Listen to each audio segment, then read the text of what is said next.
ओम ओम का ध्वनि इधर सभी बच्चों को। ये जो उठने का सिस्टम है ना आप सबका, ये अच्छा नहीं है, तो जल्दी उठो। क्या करना चाहिए, क्या करना है? मन की स्थिति, क्योंकि मन की स्थिति फिर घट की स्थिति। मालूम क्या होता है? हमारे ही मन के विचार होते हैं, हमारी ही अवस्था होती है जो नीचे ऊपर होती है। मनुष्य है, होती है, पर ज़्यादा नीचे नहीं गिराना ताकि उठने में इतना वजन लगे, है ना बच्चों? आप भाग्यशाली हो, मालूम है कितने भाग्यशाली हो। अभी तक बाप का कदम यहाँ नहीं पड़ा था ना, अभी पड़ गया ना। अभी यहाँ की स्थिति कितनी ऊंची होंगी इस पूरे स्थान की, है ना। बाबा एक ही बार पहले आते हैं, दूसरी बार तो हजारों बच्चों के संकल्प बाप को बुलाते हैं,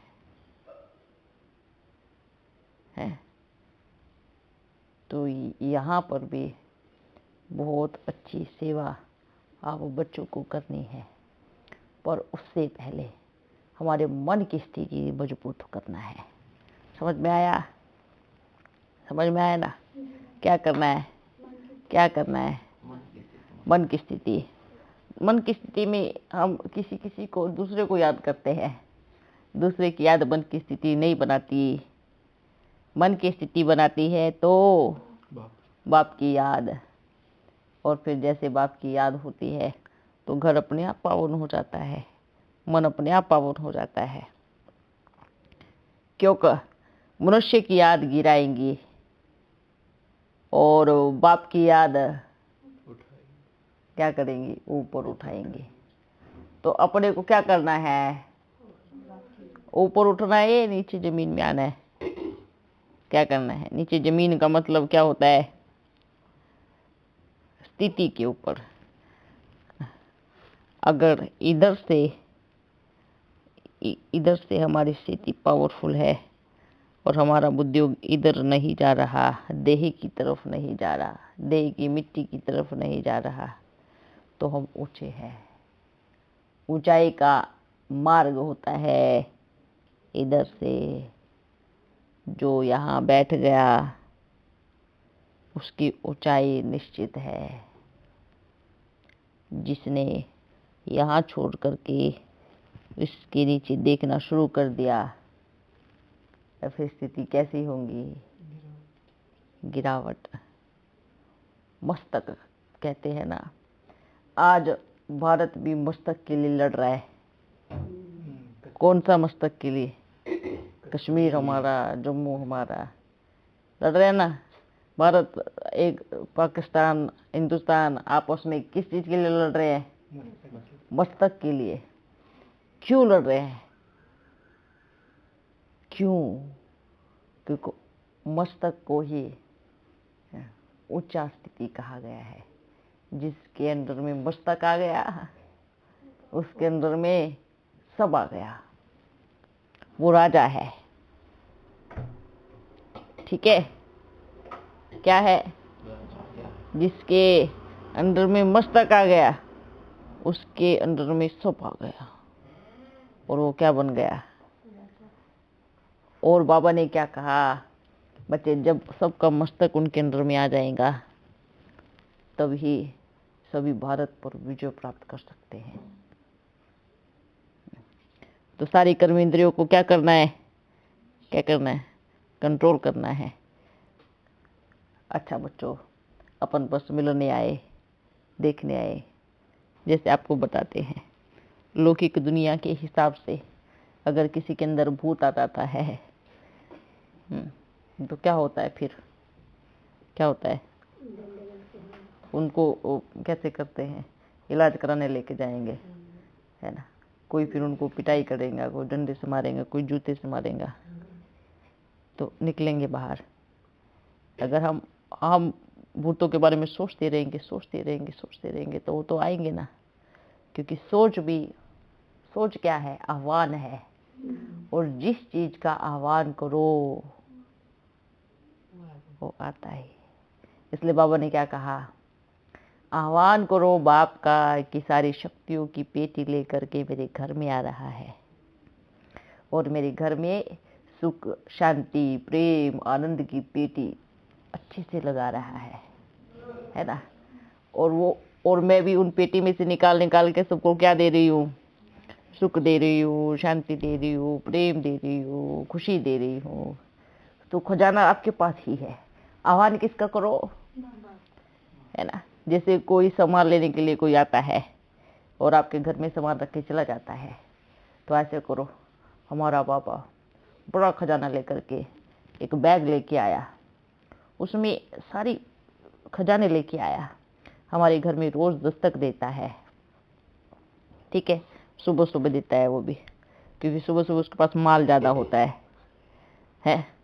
लेकिन आप बच्चे कब खोलते हो दरवाज़ा? 11 बजे, 12 बजे, इतना उसको खाली हो जाता है। लास्ट में क्या मिलेगा? क्या मिलेगा बताओ? कुछ नहीं मिलेगा, बचा कुछ। जैसे सब्जी लेने जाते हैं, लास्ट में जाएंगे तो क्या मिलेगा? वैसे मिलेगा ना, पुराना माल। कहीं पर भी। तो क्यों ना हम ताजा माल लें, है ना। और ऐसा तो है नहीं कि भाई आपको उसको पैसे देने हैं, वो तो बदले में कुछ नहीं लेता। बदले में बोलते हैं जो आपके घर में कचरा होता है ना, वो दे दो। जैसे सफाई वाला आता है ना, क्या करता है? आपसे पैसे लेता है वो? लेता है? लेता है? कितने लेता है बताओ? सरकार की तरफ से आता है ना, तो आपसे कहां से लेता है? बताओ मेरे को। सफाई वाला आता है तो सरकार भेजता है ना उसको, तो आपसे थोड़ी लेता है, उसको सरकार तनख्वाह देता है। तो जैसे सफाई वाला आपके घर से कचरा लेके जाता है, अगर 2 दिन आपके घर में कचरा रहेगा तो कितना बदबू उठ जाएगा, सोचो। और ये जो मन का कचरा रोज पालते हैं अपन, वो रोज आपके घर के सामने आता है, रोज, और देखता है सोए पड़े हैं, उठ ही नहीं रहे हैं, तो हम इधर क्यों समय वेस्ट करें? हम अपने घर जाएंगे, अगले घर। फिर वो किसके पास जाता है? वो तो भक्तों के पास जाता है, मंदिरों में जाता है। जो भक्त जल्दी उठ करके याद करते हैं, उनके पास उनका मन साफ करने के लिए जाता है।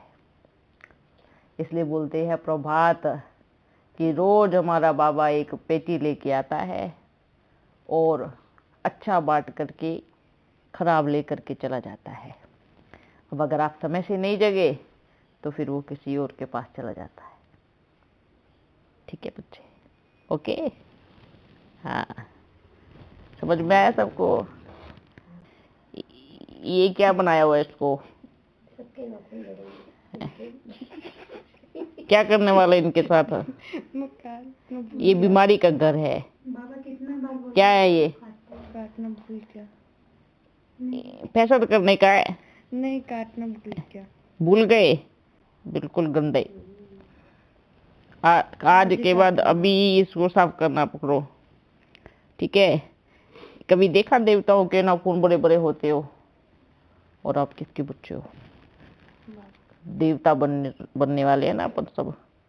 तो फिर ये देखो ये हाथ भोजन बनाते हैं ना। हाँ, आपको मालूम है ये भी नेगेटिविटी का सबसे बड़ा कारण बनता है। कैसे? जैसे दिखाते हैं ना, रावण के नाखून बड़े बड़े होते हैं, दिखाते बड़े बड़े नाखून। हमेशा भक्ति मार्ग में असुरों के नाखून बड़े बड़े दिखाए हुए हैं। क्यों दिखाते हैं? क्योंकि उसमें आसुरी वृत्ति आ जाती है। इसलिए हमेशा एक चीज याद रखना, हमारे मन को गंदा करने का इसका जो ये नाखून है, ये बहुत बड़ा कारण बनता है। बच्चे अपना खून काट के देखो, हाथ बहुत अच्छे दिखेंगे, है ना। तो इसलिए क्या करना है, इसको काटना है। ओके। हाँ पूछो बच्चे पूछो। बाबा हर वाणी में है शिव बाबा जब आते हैं है तो लास्ट में बाप दादा का याद प्यार देते हैं। है इस बार जब बाबा आए 2 तारीख को जनवरी में, तो लास्ट में बाबा ने कहा सृष्टि के रचयिता का याद प्यार।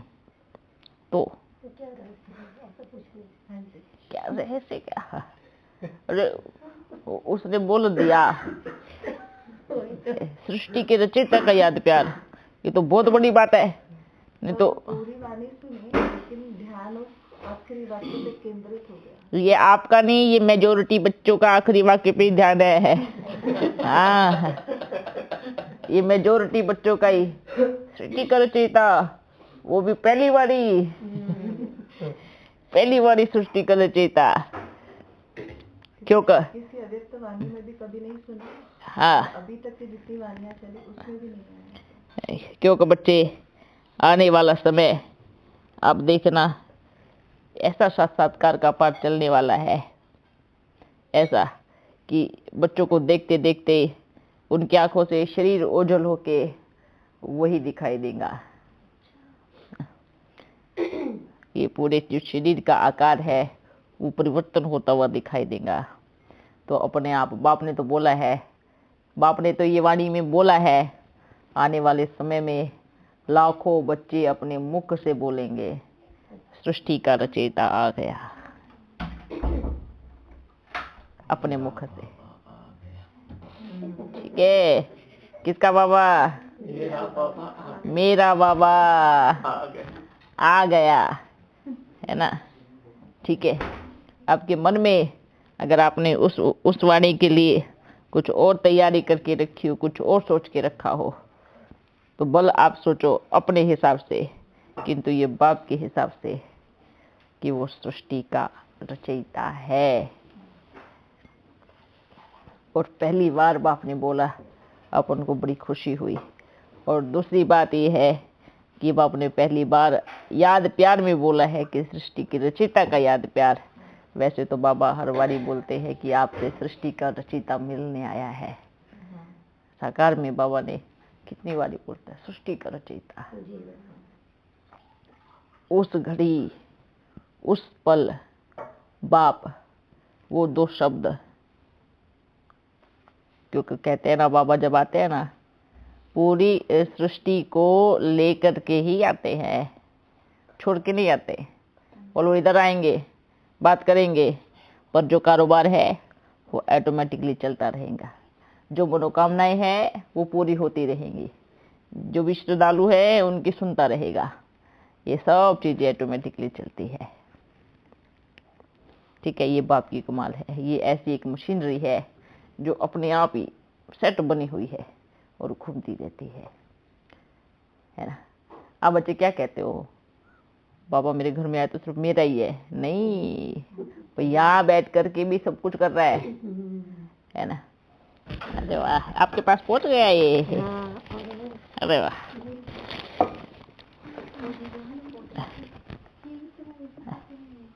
ये देखो, कोई नहीं, हो गया, बैठ दो। ये देख रहे हो, ये क्या है? ये पेड़ पे लगा हुआ फल है, दिख रहा है? ठीक है। ये क्या है? ये पेड़ पे लगता है। ये क्या है? ये शिव बाबा, शिवलिंग। ठीक है।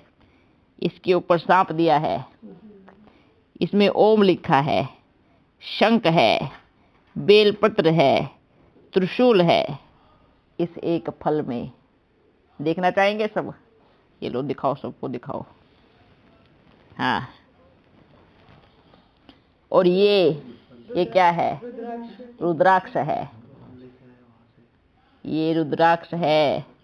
ये ही एक ऐसा मणका है जो पेड़ पे लगता है। अन्यथा कोई भी ऐसा मणका नहीं है जो वृक्ष पे पैदा होता हो।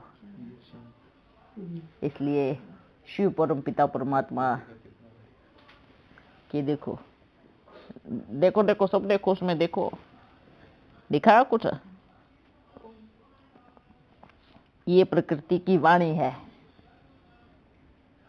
आप सोचो, हम क्या सोचते हैं, लेकिन प्रकृति क्या बोलती है, क्या कहती है। और इसमें कोई ऐसा नहीं है कि इसको कोई बनाया गया हो हाथ से, ऐसी कोई कलाकारी नहीं है इसमें कि हाथ से तैयार किया गया हो। ये ऑटोमेटिकली प्रकृति के बीच में पैदा हुई चीजें हैं। कभी देखी श्री कृष्ण की मूर्ति या फिर राधे की मूर्ति या फिर तुलसी के मण के लगे हुए देखे नहीं? तुलसी के पेड़ से बनाए जाते हैं। लेकिन शिव परमात्मा की चीजें प्रकृति बनाती है। खुद कितना सम्मान करती है वो अपने प्यारे बाबा का, कितना रिस्पेक्ट करती है ना? प्रकृति से पैदा हुई चीजें। सोचो, हमारे दिल में उनके लिए कितना रिगार्ड होना चाहिए, कितना प्यार होना चाहिए। ये प्रकृति का सम्मान है कि वो सिद्ध कर रही है कि वो परमपिता परमात्मा है। क्या है? और हमें निश्चय नहीं होता। हम बाबा से मिलते हैं, अच्छा बाबा है ना, आज यहाँ प्रोग्राम है, कल वहाँ है, मिल लेंगे, बाबा तो मिल रहे हैं ना, है ना? बाबा के प्रति प्रेम भी कम हो जाता है ना? लेकिन अपन तो क्या, इसलिए तो बाबा क्या कहते हैं कि प्रकृति माँ है, वो माँ दर्शा रही है कि आपका पिता, ये चीजें कैसी होनी चाहिए। दिख रहा है इसमें शिवलिंग, दिख रहा है? सबने देखा? ये पेड़ पे लगा हुआ है ऐसे, ये रुद्राक्ष है, पेड़ पे लगा हुआ है ना? वंडरफुल बात है ना? इसीलिए बाबा इसको गले में पहनते हैं। हाँ, ये देखो, वाह, इसमें सारी चीजें है। शिवलिंग बना है, राप लगा है, ओम बना है, शंख बना है, बेलपत्र बने हैं, त्रिशूल बना है। और उसमें कोई कलाकारी नहीं है। किसने कलाकारी की है? ये पूरी प्रकृति ने इसमें कलाकारी की। अभी बोलो, ये कौन चित्रकार है जिसने फूल फूल पे किया श्रृंगार है? फूल तो बना देंगे नकली के, पर उसमें खुशबू कहाँ से लाएंगे, है ना? अगर नकली के फूल बना सकते हैं तो असली की खुशबू कहाँ से लेके आएंगे? तो फूल में खुशबू कहाँ से आई? पेड़ में फल कहाँ से आए? अगर उसकी चित्रकारी देखनी है तो कभी प्रकृति के बीच में जाओ, सारा खेल समझ में आ जाएगा। ठीक है? ओके बच्चों, वाह,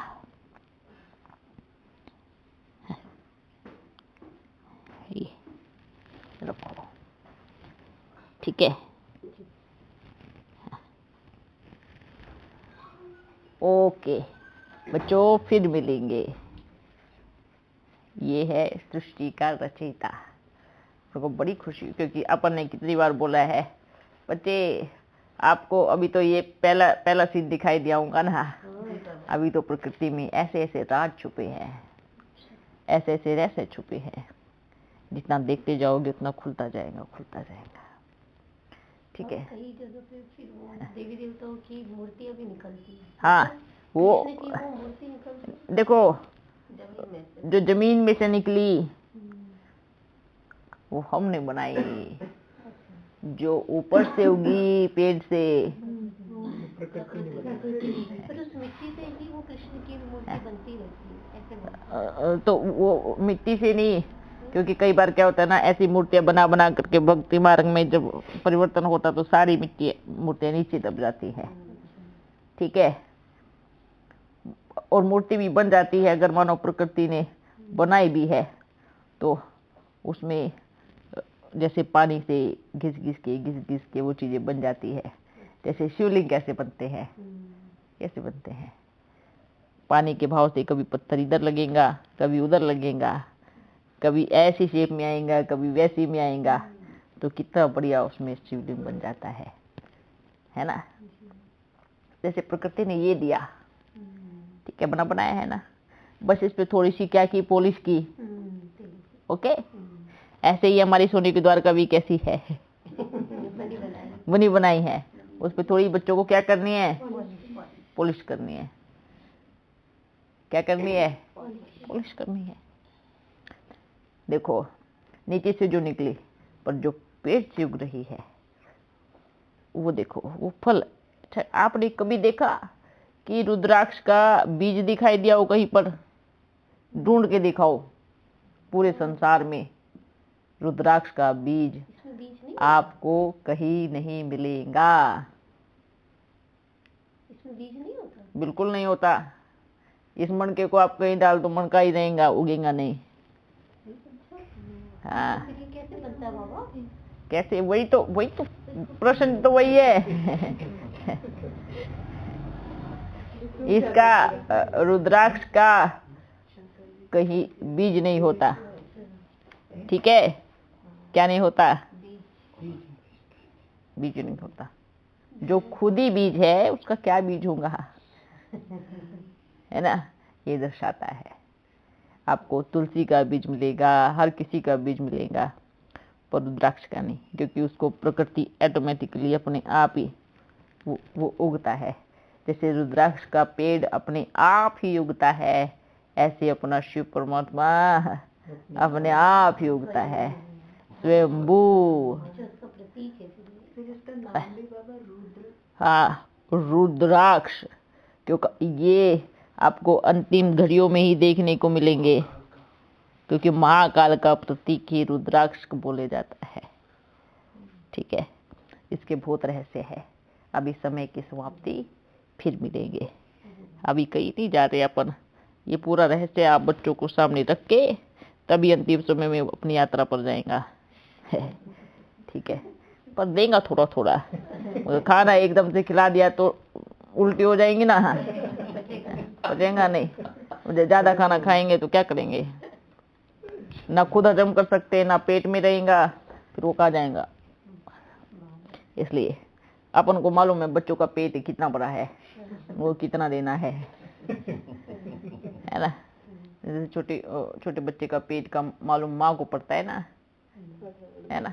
मेरे बच्चों को इतना दूध चाहिए है। ये भी वंडरफुल बात है कि छोटे बच्चे के हिसाब से प्रकृति इतना ही दूध देती है। वंडरफुल बात,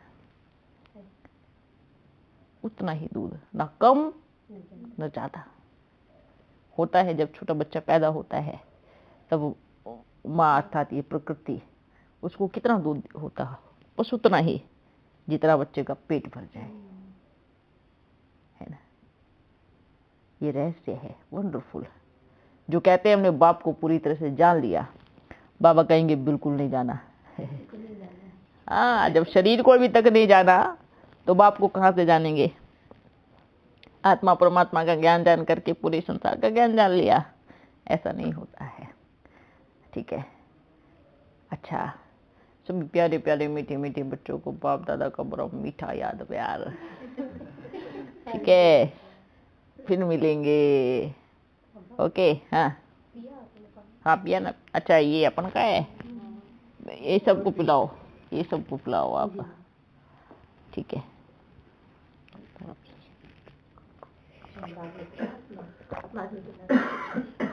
वाह, ये भी पानी है। ये देखो, इसको कहते हैं शुद्ध जल। क्या कहते हैं इसको? ये ऐसा ऐसा इसको बोलते हैं सत्य में अमृत, अमृत बोलते हैं ना, तो ये वो पानी है। दिया ना प्रकृति ने, एकदम प्योर एकदम। ये कैसे बना होगा? एक एक बूंद सींचा है उसने, एक एक बूंद सींच कर तब आपको एक गिलास मिला है। प्रकृति की कलाकारी जितनी देखोगे ना, वंडरफुल है, ठीक है बच्चों। वो आपको भोजन भी आज भी इतना अच्छा भोजन दे रही है।